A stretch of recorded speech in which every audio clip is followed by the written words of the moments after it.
Welcome to Keeping in Sync with Microsoft 365 for this week, the 29th of January 2024.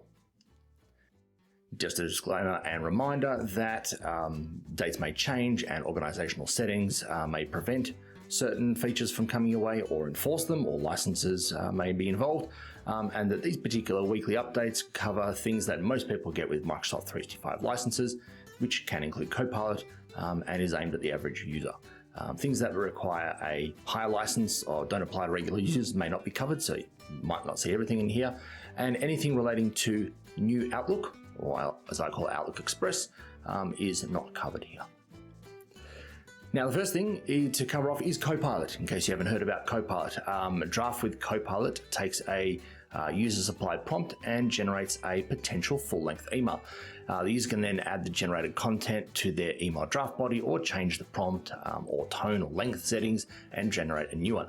Now, this was previously only available in Outlook Express or New Outlook, but is coming now to Classic Outlook, aka the real Outlook, which is why I mention it. This is rolling out across March and April.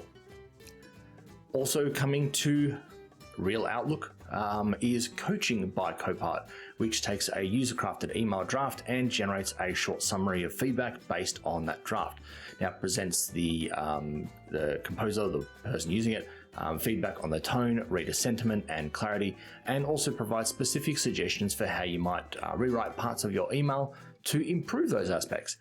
Common use cases would be things like getting feedback on a particularly important email and adjusting your text before sending so that you may come across more professional or more measured, or in my case, how to sound less like a Similarly, this has only been available in Outlook Express, but is rolling out to the Real Outlook on Windows across February and March.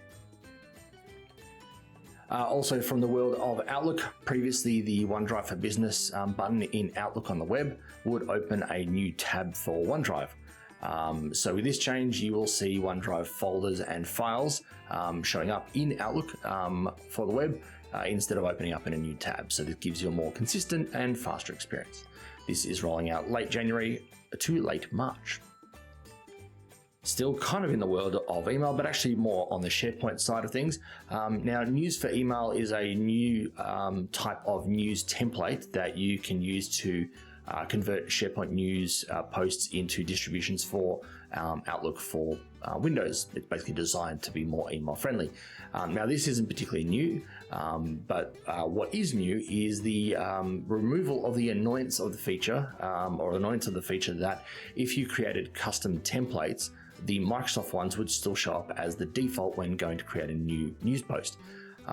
So now site admins can actually make the saved on this site template picker open first when they set a custom template as the site default. So less clicks, less chance of people accidentally sending the wrong template. This is rolling out mid-January to mid-February and is very, very eagerly awaited. Now over to Teams. So the content camera is a feature in Teams that enables remote attendees to get a clear view of physical objects like whiteboards, printed documents, books, and more objects that are in a meeting room. Now what the content camera actually does is intelligently detects, crops, and frames the in-room object and shares its content with the remote participants. Now the content camera isn't necessarily new.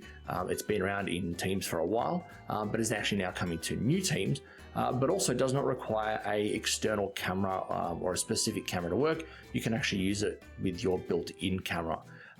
So what this allows you to do is to then focus on a whiteboard on the screen, or put the whiteboard on the screen so that others can see it just using your laptop camera. Now, it is important to know that blackboards currently aren't supported, and you can also only show one thing at a time, which is either your face or the content camera. This is rolling out early February to mid-March to new Teams. Now, also in Teams, but also more Outlook, actually, sorry, no, not Outlook, more Teams, but when you're configuring meeting options like for events like webinars and town halls, what this would do is if you clicked on the meeting options button, which you know that it exists, it would take you to a web page after the event's been created, which then has the options. Now, this is annoying because if you do the same thing in Outlook, and always have in Outlook, it would simply pop up a window with the settings. So now what's happening is in Teams, if you press that button, it will actually just open up in Teams. So now Teams is doing for Teams what Outlook does for Teams, and allows you to configure those meeting options within the Teams app before the event creation. This is rolling out early to late February. Something also around events. With town halls and webinars, you are unfortunately unable to duplicate an event and create a new one based off an existing one, which can be time consuming if organizers want to schedule multiple events that are similar to the new one, but not necessarily create a recurring series. Now, to simplify the event creation, Teams is introducing the ability to create a new town hall webinar simply by duplicating the information from an existing scheduled one. So the information it will bring across is the event details, presenters, theming, and more. And the organizer can then choose to edit and update the information as needed for the new event. This will save a lot of clicking and copy and pasting. This is rolling out mid-February to late March. And lastly, still on Teams, but also kind of Windows, this feature, which is available in the new Teams experience on Windows, enables you to mute and unmute your audio simply by clicking the mic button in the Windows taskbar. So just in case you didn't have the Teams meeting window active in the foreground because you're multitasking, you can now just control your mic from the button on the taskbar. This is rolling out mid-February to mid-April. And that's it for keeping in sync with Microsoft this week.